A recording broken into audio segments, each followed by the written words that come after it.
तो कैसे मेरे प्यारे बच्चों, मैं आपका केमिस्ट्री टीचर अंकित फिर से आपकी सेवा में हाजिर हूं। आज हम देखने वाले हैं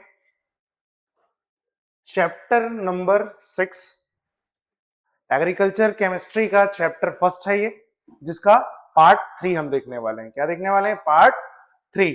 एटॉमिक स्ट्रक्चर हमारे चैप्टर का नाम है। तो चलिए शुरू करते हैं।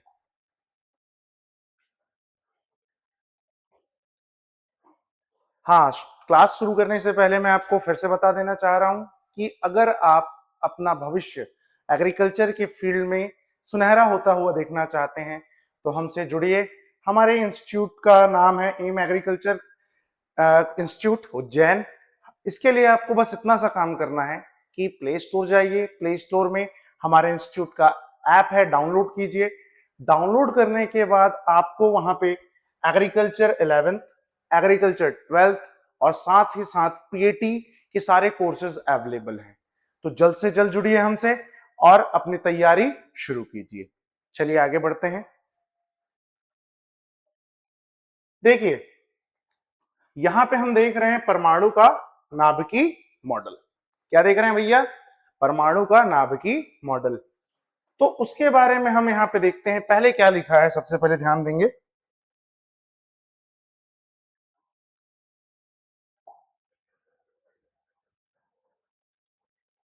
थोड़ा वेट करेंगे। हाँ, तो देखिए,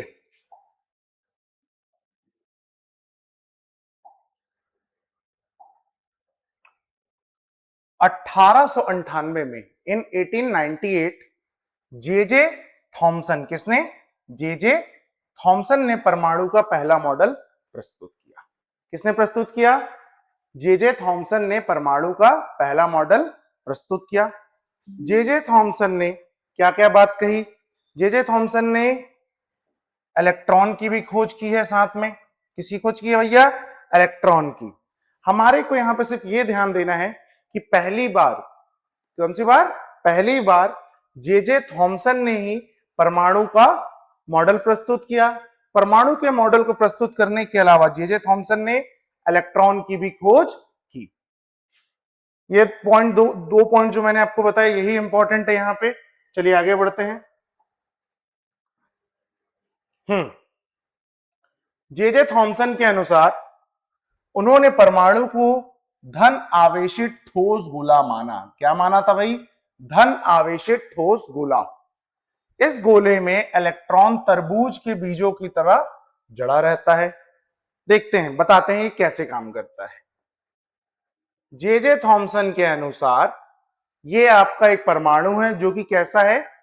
धन आवेशित, पॉजिटिवली चार्ज। कैसा चार्ज है? Positively charge. इसमें छोटे छोटे डॉट्स जैसे, बिंदु के जैसे कौन लगे हुए हैं? इलेक्ट्रॉन्स चिपके हुए। कौन चिपके हुए हैं? इलेक्ट्रॉन्स। जैसे हम तरबूजे की बात करते हैं, आप सभी ने तरबूजा जरूर खाया होगा। जब हम तरबूजे को बीज से काटते हैं तो लाल रंग का तरबूजा हमें दिखाई देता है, देता है? हाँ। अब उस लाल रंग के तरबूजे में हमें काले काले छोटे छोटे बीज भी देखने को मिलते हैं। क्या मिलते हैं? छोटे छोटे बीज। और यही जो बीज हैं वो किसकी तरह हैं? इलेक्ट्रॉन की तरह है। तो जे जे थॉमसन ने भी यही बात कही थी कि परमाणु एक ठोस धन आवेशित गोला है। ठीक है, बात मान ली हमने। फिर उसके बाद उन्होंने कहा कि इसमें तरबूज के बीज की तरह छोटे छोटे इलेक्ट्रॉन क्या हुए हैं? बिखरे हुए हैं। क्या हुए हैं? बिखरे हुए हैं। ठीक, ये बात हमारे को समझ में आ गई? आ गई बात समझ में? ठीक, गुड। अब इसके बाद क्या बात होती है यहां पे? उसके बाद परमाणु में प्रोटॉन एवं इलेक्ट्रॉन की संख्या क्या होती है? सामान्य होती है। क्या होती है? परमाणु में प्रोटॉन एवं इलेक्ट्रॉन की संख्या सामान्य होती है। हमने पिछले क्लास में देखा था कि प्रोटॉन कैसा होता है? धन आवेशित होता है। और इलेक्ट्रॉन कैसा होता है? ऋण आवेशित। तो प्लस और माइनस मिलके अगर दोनों की संख्या बराबर होगी तो हमारा परमाणु कैसा होगा? न्यूट्रल होगा। कैसा होगा? न्यूट्रल। तो सेम चीज यहां पे भी देखने को मिलती है कि परमाणु में प्रोटॉन और इलेक्ट्रॉन की संख्या सामान्य होती है। हाँ भाई, ये बात सही है। इसी कारण से परमाणु विद्युत रूप से उदासीन होता है। देखिए यहां पे स्पष्ट तौर पे लिखा है, इसी कारण से परमाणु विद्युत रूप से कैसा है, उदासीन है, न्यूट्रल इन नेचर। कैसा है, न्यूट्रल इन नेचर। तो आपको ध्यान में क्या क्या रखना है कि हमारे जे थॉमसन ने क्या कहा कि परमाणु एक गोलाकार धन आवेशित है, ठोस है। इसमें छोटे छोटे दाने के रूप में कौन चिपके हुए हैं, या बीज के तौर पे कौन है, इलेक्ट्रॉन्स हैं। बात क्लियर हुई। प्रोटॉन और इलेक्ट्रॉन की संख्या सामान्य होती है। परमाणु में प्रोटॉन और इलेक्ट्रॉन की संख्या क्या होती है, सामान्य होती है। और इसी कारण से परमाणु क्या होता है, उदासीन होता है। क्लियर हुई बात, सबको समझ में आया? ठीक, आगे बढ़ते हैं। ये है हमारे एम्स इंस्टीट्यूट के स्टार स्टूडेंट्स। इन्होंने ट्वेल्थ में, एक ट्वेल्थ बोर्ड में बहुत अच्छा मार्क्स भी स्कोर किया। उसके अलावा इन बच्चों का चयन, इन बच्चों का सिलेक्शन गवर्नमेंट एग्रीकल्चर कॉलेजेस में हुआ है।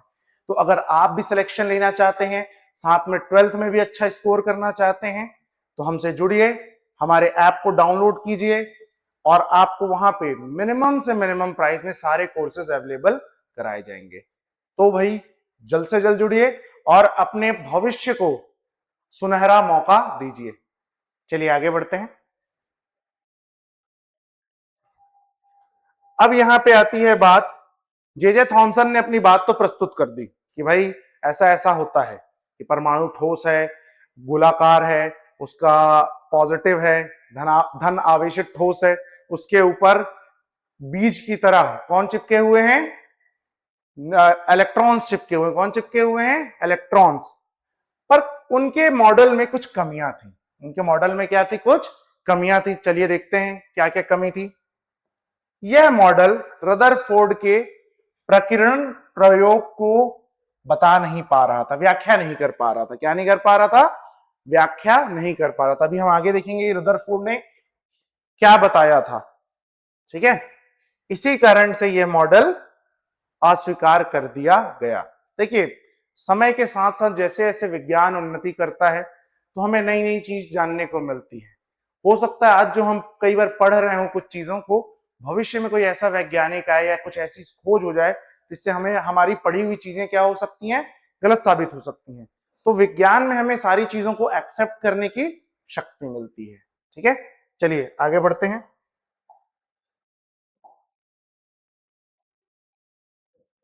देखिए अब यहां पे रदरफोर्ड का नाभिकीय मॉडल बहुत इंपॉर्टेंट है। यहां से क्वेश्चंस बनते हैं। ठीक है, यहां से क्वेश्चंस बनते हैं, आपके स्कूल के पेपर्स में ये सारे क्वेश्चंस पूछे जा सकते हैं कि भाई बताइए रदरफोर्ड का नाभिकीय मॉडल क्या था। क्या पूछ सकता है, रदरफोर्ड का नाभिकीय मॉडल क्या था। अब जब आप पढ़ेंगे तो आपको समझ में आएगा। देखते हैं क्या बात कही। वर्तमान परमाणु संरचना का आधार कौन है, रदरफोर्ड का मॉडल है। ठीक है, पहली बात समझ में आई।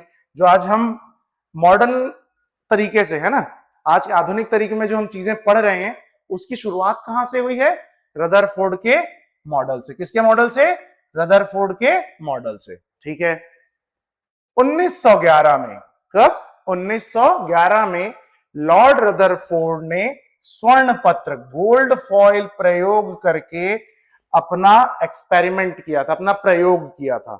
ठीक है, रदरफोर्ड ने 1911 में स्वर्ण पत्र, सबसे इंपॉर्टेंट चीज जो आपको ध्यान में रखनी है वो क्या है, स्वर्ण पत्र। इसको ध्यान में रख के पढ़िएगा। स्वर्ण पत्र का प्रयोग करके अपना एक्सपेरिमेंट किया। चलिए आगे बढ़ते हैं।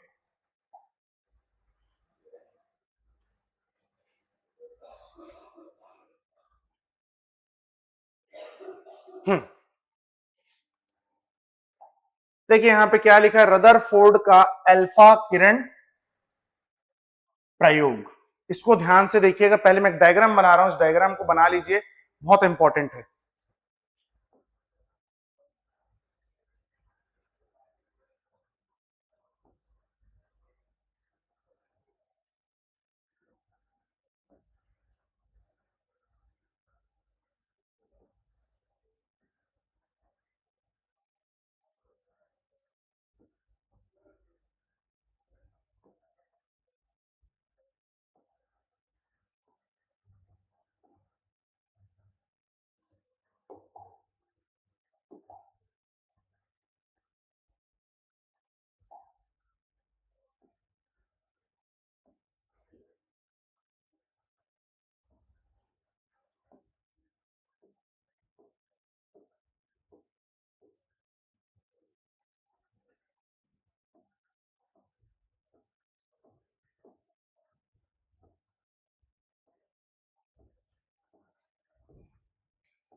देखिए यहां पे ये डायग्राम बनाना आपके लिए इसलिए जरूरी है। अब मैं समझाता हूं कि मैंने बनाया क्या है। आपको यहां पे दिखाई दे रहा होगा मैंने बनाया है अल्फा। क्या बनाया है? अल्फा। ये है अल्फा किरण जो कि किसी स्रोत से निकल रही है। क्या निकल रही है? किसी स्रोत से अल्फा किरण निकल रही है। यहां पे हमारे पास लेड है। क्या है मौजूद? Lead, PB. लेड का शॉर्टकट क्या, शॉर्ट फॉर्म क्या होता है? पीबी। पीबी का काम है अल्फा किरणों को नियंत्रित रखना। कितनी संख्या में भेजना है, कम हो गई कि ज्यादा हो गई, उन संख्याओं को नियंत्रित कौन करता है भाई? लेड करता है। देखिए सीधी रेखा के तौर पे अल्फा किरणें यहां से उसके स्रोत से निकली। निकलने के बाद यहां बीच में हमारे पास एक सोने की, गोल्ड की पतली सी पन्नी है। क्या है? पतली सी पन्नी, जिसे हम गोल्ड फॉइल बोलते हैं। क्या बोलते हैं? Gold foil. इस गोल्ड फॉइल के चारों ओर मैंने जिंक सल्फाइड, क्या? जिंक सल्फाइड, ZnS की एक दीवार बना दी है। क्या बना दी है? जिंक सल्फाइड की एक दीवार बना दी है। इस जिंक सल्फाइड का काम ऐसा है कि जब भी इससे कोई अल्फा किरण टकराती है तो हमें उसे छोटे छोटे स्पार्क के तौर पे, मतलब छोटी छोटी चमक के तौर पे हमें देखने को मिलता है। जैसे फुलझड़ी की चमक रहती है ना, चमकीलापन, वैसे ही हमें यहाँ पे जिंक सल्फाइड की दीवार से जब अल्फा किरण टकराती है तो हमें छोटी छोटी चमक देखने को मिलती है। अब यहाँ पे क्या क्या कहा है समझेंगे इसको। ये डायग्राम बना लीजिए। चलिए भैया जल्दी से डायग्राम बनाइए। डायग्राम बनाने के बाद आपको यहां पे जो समझना है ये बात समझिए। रेडियम स्रोत से तीव्र गामी अल्फा किरणें प्राप्त की गई। सवाल यह पूछ सकता है अल्फा किरणों का स्रोत क्या था? तो अल्फा किरणों का स्रोत आपका क्या था? Radio active radium. क्या था? Radio active radium. ये गाड़ी में लगाने वाला रेडियम नहीं है, ये रेडियो एक्टिव रेडियम है। अगर आप इसके संपर्क में आएंगे तो आपको कैंसर जैसी बीमारी होने के चांसेस बढ़ जाएंगे। क्यों? क्योंकि ये विद्युत नहीं, ये रेडियोधर्मी किरणें हैं। कैसी हैं? रेडियोधर्मी। आगे बात करते हैं। इन अल्फा किरणों को पतली स्वर्ण पन्नी पर छोड़ा गया। जैसे देखो यहां पे हम डायग्राम से समझ में आ रहा होगा कि अल्फा किरणें किसकी तरफ छोड़ी गई हैं? सोने की पतली सी पन्नी की तरफ। ठीक, बात सही हो गई यहां पे ये वाली। इसके बाद जिंक सल्फाइड, मैंने आपको बताया ZnS। ZnS की यहां पे मैंने क्या बना ली है? स्क्रीन, चमक, या एक छोटी एक दीवार बना ली है। क्या बना ली है? दीवार बना ली है, जिससे हमें अल्फा किरणों का मार्ग पता चलता है। ध्यान रखिएगा जिंक सल्फाइड है। ठीक है बेटा, जिंक सल्फाइड ध्यान रखना। ZnS किसका फॉर्मूला है? जिंक सल्फाइड का फॉर्मूला है। ठीक, फिर से मैं बता दे रहा हूं यहां क्या हो रहा है। अल्फा किरणें की बौछार की गई, किसके ऊपर की गई? सोने की पन्नी के ऊपर। और सोने की पन्नी के चारों ओर दीवार के तौर पे मैंने क्या बना दिया है? जिंक सल्फाइड की एक परत लगा दी है। ठीक है, चलिए आगे बढ़ते हैं।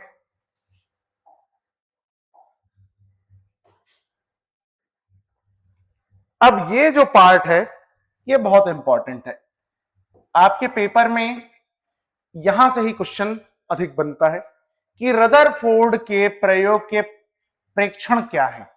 Observation of the Rutherford's experiment.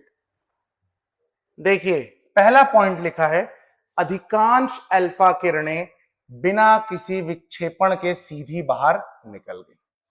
कहने का मतलब वो जो हमने पन्नी बनाई थी सोने की, जब इससे हमने अल्फा किरणें टकराई तो अधिकतर अल्फा किरणें बिना किसी कोण से अपने रास्ते को भटके हुए सीधी सीधी क्या हो गई? बाहर की ओर निकल गई। क्लियर हो गई बात? बाहर की ओर क्या हो गई? निकल गई। दूसरी बात, कुछ अल्फा किरणें अपने मार्ग से थोड़ा विचलित हो गई। Some of the alpha particle were deflected from their path. और इनका कोण है ना, कुछ छोटे से एंगल के साथ ये अपने रास्ते को क्या कर देती हैं? बदल देती। जैसे उदाहरण के तौर पे देखिए, कुछ अल्फा किरणें जब टकराई तो हल्के से कोण के साथ अपने रास्ते को क्या कर दिया उन्होंने? बदल लिया। ठीक है भाई, बदल लिया। समझ में आ गई बात? आई बात समझ में? अधिकांश अल्फा किरणें सीधी सीधी निकल गई, उनमें से कुछ किरणें ऐसी थी जो अपने रास्ते से विचलित हो गई छोटे से कोण के साथ। सबसे इंपॉर्टेंट चीज जो यहां पे लिखी है वो लिखा है लगभग 20,000 में से एक। कहने का मतलब मैंने 20,000 अल्फा किरणें छोड़ी, उसमें से एक अल्फा किरण क्या हो गई, वापस जिस दिशा से गई थी उसी दिशा में वापस आ गई। जैसे हम क्रिकेट जब खेलते हैं, घर में कोई नहीं रहता, दीवार में बॉल फेंकते हैं तो बॉल सीधी हमारे पास वापस आ जाती है, आती है कि नहीं? वैसे ही जब अल्फा किरण को छोड़ा गया सोने की पत्ती में तो हमें क्या देखने को मिला, 20,000 में से एक। कितने में से? 20,000 में से एक जो है वो पूर्ण रूप से जैसी गई थी वैसी ही वापस आ गई। क्लियर हुई बात? समझ में आया सबको? ठीक है, चलिए आगे बढ़ते हैं।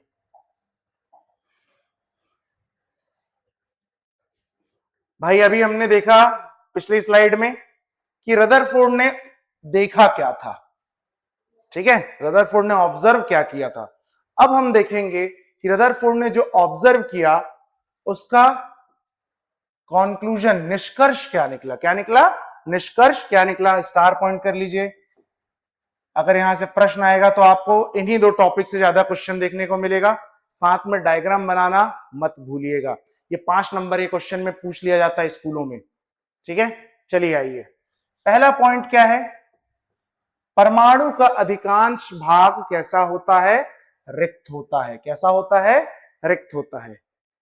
जैसे देखिए उदाहरण के तौर पे ये परमाणु का नाभिक है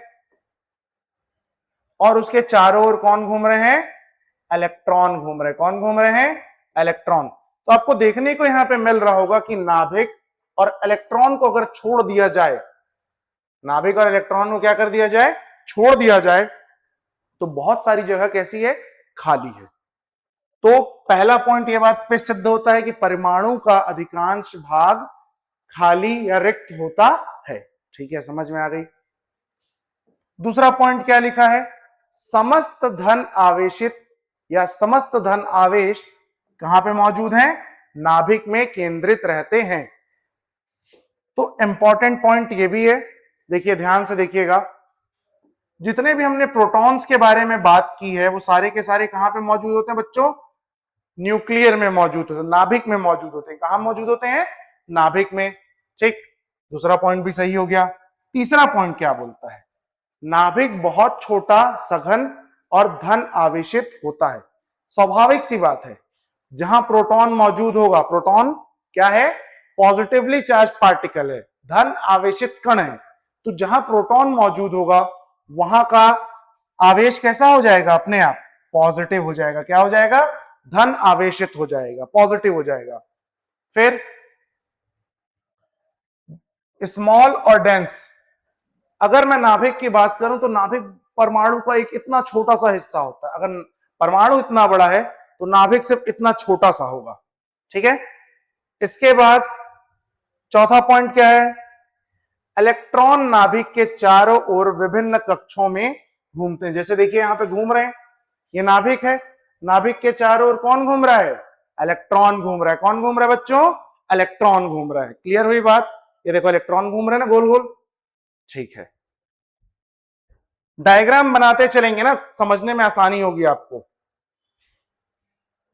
चलिए आगे बढ़ते हैं।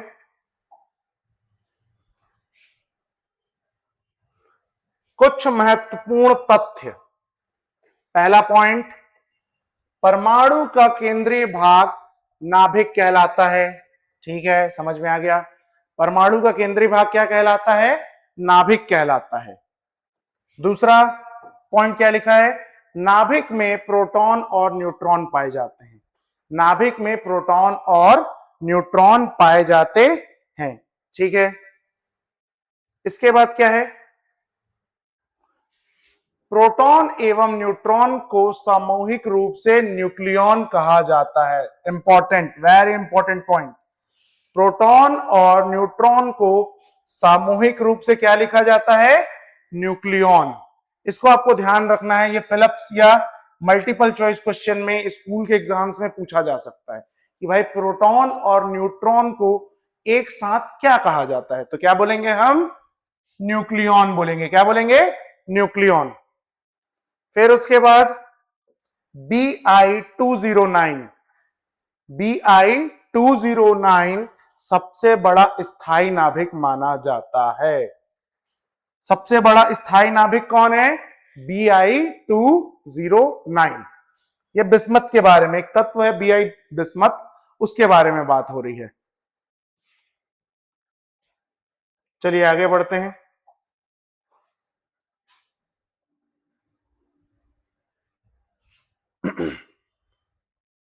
The defect of Rutherford model. Rutherford model के दोष क्या क्या हैं? अभी तक तो हमने रदरफोर्ड के बारे में क्या पढ़ा कि उन्होंने बताया क्या, क्यों बताया, एक्सपेरिमेंट उनका क्या था, ये सारी चीजें हमने पढ़ी, उनके प्रयोग के बारे में पढ़ा। पर उनसे भी कुछ गलतियां हुई, उन्होंने भी कुछ बातें हमें पूर्ण रूप से नहीं बताई। तो देखते हैं वो कौन सी बातें हैं जो रदरफोर्ड के मॉडल में दोष के तौर पर मौजूद रह गई। पहला पॉइंट, रदरफोर्ड मॉडल परमाणु की स्थिरता की व्याख्या नहीं करता। अब ये क्या लिखा है स्थिरता? सर ये स्थिरता क्या होता है? चलिए मैं बताता हूं स्थिरता क्या होता है। देखिए हमारे पास परमाणु के केंद्र में कौन मौजूद है? नाभिक मौजूद है। क्लियर हुई बात? नाभिक के चारों ओर कौन चक्कर काट रहे हैं बच्चों? इलेक्ट्रॉन। कौन घूम रहे हैं? इलेक्ट्रॉन घूम रहे हैं। अब ये इलेक्ट्रॉन आज या कल या 10 साल या 15 साल पहले से नहीं घूम रहे हैं, ये घूम रहे हैं करोड़ों साल पहले से। कब से घूम रहे हैं? करोड़ों साल पहले से घूम रहे हैं। अब घूम रहे हैं तो भाई कोई भी आप भी अगर घूमते हो या कहीं जाते हो तो ऊर्जा की आवश्यकता होती है कि नहीं होती है? होती है ना, एनर्जी की रिक्वायरमेंट होती है। तो आप एनर्जी के लिए क्या करते हो? खाना खाते हो। पर इलेक्ट्रॉन को तो कोई यहां खाना खिलाने के लिए मौजूद नहीं है। तो इलेक्ट्रॉन करोड़ों साल से घूम रहा है, चक्कर पे चक्कर काट रहा है, उसके बावजूद भी वो उसकी ऊर्जा खत्म क्यों नहीं हो रही है? अगर हम बात करें फिजिक्स की तो फिजिक्स में ये नियम है कि अगर कोई भी ऑब्जेक्ट या कोई भी पदार्थ घूम रहा है या चल रहा है, एक समय के बाद उसकी ऊर्जा समाप्त हो जाएगी, और जब उसकी ऊर्जा समाप्त हो जाएगी तो वो किसकी तरफ गिर जाएगा? नाभिक की तरफ। पर ऐसा तो कुछ हुआ नहीं। तो रदरफोर्ड ने इसके बारे में जानकारी नहीं दी कि इलेक्ट्रॉन करोड़ों साल से घूम रहा है और उसकी ऊर्जा खत्म नहीं हो रही है। और क्यों? और ऊर्जा खत्म नहीं हो रही है तो वो न्यूट्रॉन के न्यूक्लियस के पास जाके उससे टकरा क्यों नहीं रहा है? ठीक है, जैसे आपकी एनर्जी अगर डाउन हो जाती तो आप बेहोश होकर गिर जाओगे, है ना, स्वाभाविक सी बात है। तो सेम यहाँ पे कि इलेक्ट्रॉन इतने सालों से घूमने के बावजूद थका क्यों नहीं, और थक के न्यूक्लियस की तरफ या नाभिक से टकराया क्यों नहीं, इसके बारे में रदरफोर्ड ने कोई बात नहीं की। पहला दोष समझ में आया। दूसरा, वही बात मैंने भी फिर से कह दी, उन्होंने यह नहीं बताया कि इलेक्ट्रॉन नाभिक में क्यों नहीं गिरता। वही बात जो अभी मैंने आपको स्पष्ट की कि क्यों इलेक्ट्रॉन न्यूक्लियस से टकराता नहीं है। ठीक है, इसके बाद यह परमाणुओं के रेखीय स्पेक्ट्रम की व्याख्या नहीं कर पाए। He not tell about the line spectrum of atom. ठीक है, अभी लाइन स्पेक्ट्रम क्या होता है इसे हम आगे देखेंगे। ठीक है, आपको बस एक पॉइंट्स याद रखने हैं। रदरफोर्ड का मॉडल परमाणु की स्थिरता की व्याख्या नहीं कर पाया, पहला पॉइंट। दूसरा पॉइंट, वह ये नहीं बता सके कि आपका जो इलेक्ट्रॉन है वो नाभिक से क्यों नहीं टकरा रहा। तीसरा, लाइन स्पेक्ट्रम की व्याख्या नहीं हुई। ठीक है, चलिए आगे समझ में आ गया। चलिए आगे बढ़ते हैं।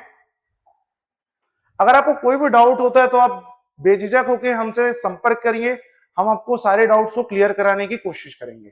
ठीक है, और नोट्स बनाते चलिए, बहुत इंपॉर्टेंट काम, नोट्स बहुत इंपॉर्टेंट है। हैंड रिटन नोट्स होने का फायदा ये होता है कि आपको आपकी राइटिंग समझ में आती है और आपको एक लिखने की हैबिट होगी। पेपर में लिखना पड़ेगा ना बच्चों। यहां और कुछ और दोष हैं, देखते हैं क्या क्या है। When a charged particle move, it emits energy as radiation। उन्होंने और क्या बात नहीं बताई जब कोई आवेशित कण गति करता है, चलता है, ठीक है, तो वह ऊर्जा को विकिरण करता है। क्या करता है? ऊर्जा का विकिरण। जैसे उदाहरण के तौर पे समझते हैं, जब एक रोड से बस चलती है या कार चलती है तो वो अपने पीछे क्या छोड़ती है? धुआं छोड़ती है या धूल छोड़ती है। तो वैसे ही यहां पे बात हो रही है कि कोई आवेशित कण अगर किसमें है? गति में है। किसमें है? गति में है। तो वो क्या रिलीज करेगा? रेडिएशन। रेडिएशन का मतलब है विकिरण। रेडिएशन का मतलब क्या है यहां पे? विकिरण, लाइट, रोशनी, प्रकाश। इसके बाद इलेक्ट्रॉन नाभिक के चारों ओर घूमते समय ऊर्जा खो देगा। अब भाई विकिरण निकलेगा, जैसे आपकी गाड़ी को एग्जांपल लेके चलते हैं कि अगर कार आप चलाते रहोगे तो एक टाइम के बाद उसका पेट्रोल खत्म होगा कि नहीं होगा? हो जाएगा। जब पेट्रोल खत्म हो गया तो क्या उससे धुआं निकलेगा? नहीं निकलेगा ना।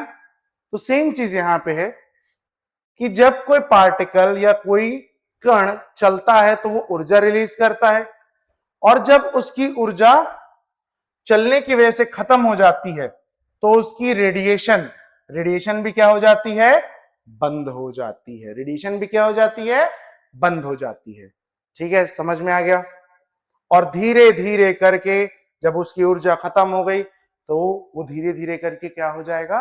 नाभिक में जाकर गिर जाएगा। जैसे आप चल रहे हैं, लगातार चल रहे हैं, आपके शरीर में मौजूद जितनी ऊर्जा है आपने प्रयोग कर ली चलने के दौरान। अब आपके शरीर में जब ऊर्जा नहीं बचेगी तो आप क्या हो जाओगे? बेहोश होकर गिर जाओगे। तो सेम चीज यहां पे है। इलेक्ट्रॉन घूम रहा है और एक समय जब उसकी ऊर्जा खत्म हो जाएगी तो वो नाभिक में जाके गिर जाएगा। तो इन सारी चीजों के बारे में रदरफोर्ड ने कोई बात नहीं करी। इन सारी चीजों के बारे में रदरफोर्ड ने कुछ भी बात नहीं करी। ठीक है, क्लियर हुई बात? भाई समझना बहुत इंपॉर्टेंट है, ये टॉपिक जो है बहुत इंपॉर्टेंट है। ठीक है, सीधे सीधे 5 नंबर के क्वेश्चन बनते हैं।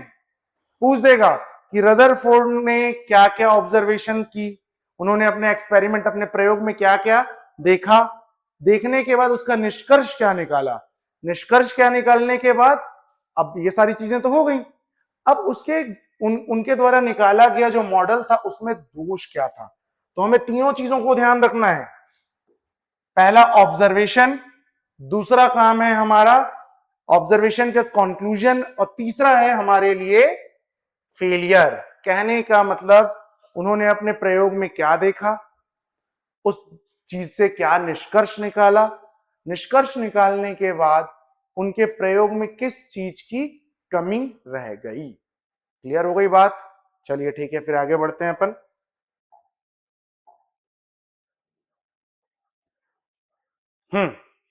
अब क्या लिखा है यहां पे? यदि ऐसा होता तो परमाणु क्या होता? अस्थिर होता। ठीक है, अगर ऐसा होता जो बात हुई है कि आपके इलेक्ट्रॉन नाभिक से जाके क्या हो जा रहे हैं? टकरा जा रहे हैं। क्या हो जा रहे हैं? नाभिक से जाके टकरा जा रहे हैं। अगर ऐसा होता तो हमें क्या देखने को मिलता? परमाणु अस्थिर होता। कहने का मतलब सिंपल सा है, हमारा ये नाभिक है, इसके चारों ओर घूम रहा इलेक्ट्रॉन है। अगर ये इलेक्ट्रॉन इस नाभिक से टकरा जाएगा, क्या हो जाएगा? टकरा जाएगा तो बहुत बड़ा विस्फोट होगा। क्या होगा? बहुत बड़ा विस्फोट होगा। और जब ये विस्फोट होगा तो आप, मैं, ये संसार, ये ब्रह्मांड, कुछ भी नहीं बचेगा। पर हमारे सामने तो सारी चीजें मौजूद हैं, तो ऐसा कुछ भी नहीं होता। ठीक है, लेकिन देखो वही बात बता रहा है, लेकिन वास्तव में परमाणु कैसा है? स्थिर है। बच्चों, सोचने वाली बहुत विचित्र बात है कि जिसने भी इन सारी चीजों की रचना की है ना, परमाणु की, नाभिक की, उसने कितने सोच या जटिलता से इस चीज को बनाया है कि करोड़ों अरबों साल बीतने के बाद भी, ठीक है, करोड़ों अरबों साल बीतने के बाद भी आज भी ये स्थिर है।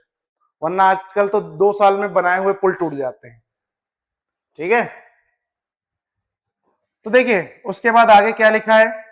रदरफोर्ड मॉडल के मुख्य दोष इंपॉर्टेंट है, आप शॉर्टकट में अगर इसको देखना चाहो तो पढ़ते हैं, चलिए स्पीड में। परमाणु की स्थिरता की व्याख्या नहीं की, ओके डन, पहले पिछली स्लाइड में देख लिया था, नहीं की। फिर उसके बाद इलेक्ट्रॉनों की निश्चित कक्षाओं का वर्णन नहीं किया, हाँ नहीं किया।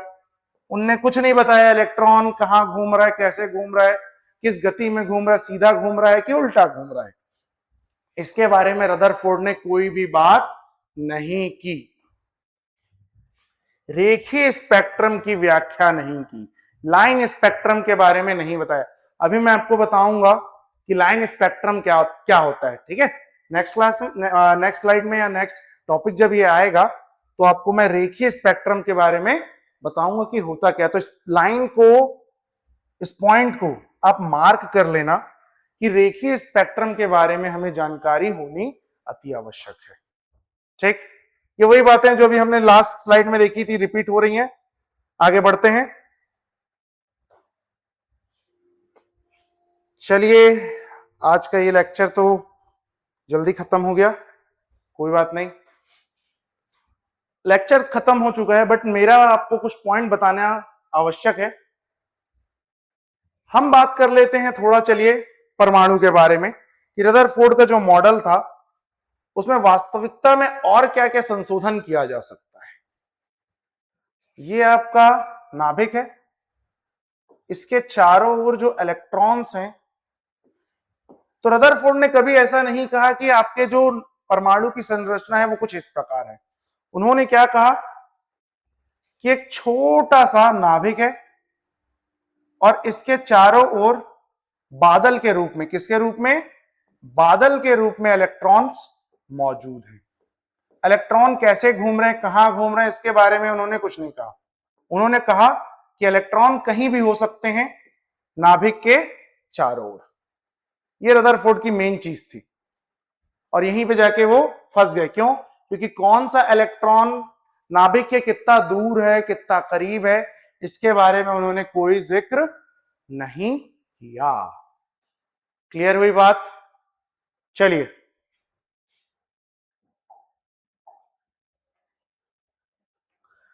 तो आज के लेक्चर समाप्त करते हैं, ठीक है।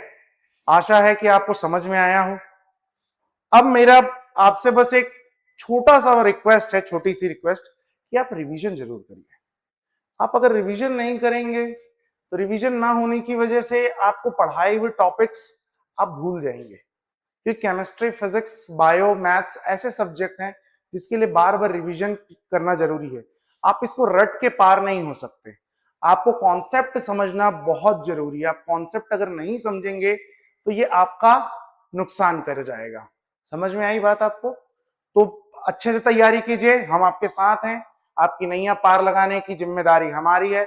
बस आपको पढ़ना है, थोड़ी मेहनत करनी है, हम आपका हाथ हमेशा थामे रहेंगे, ठीक है। जय हिंद, जय भारत, जय मध्य प्रदेश।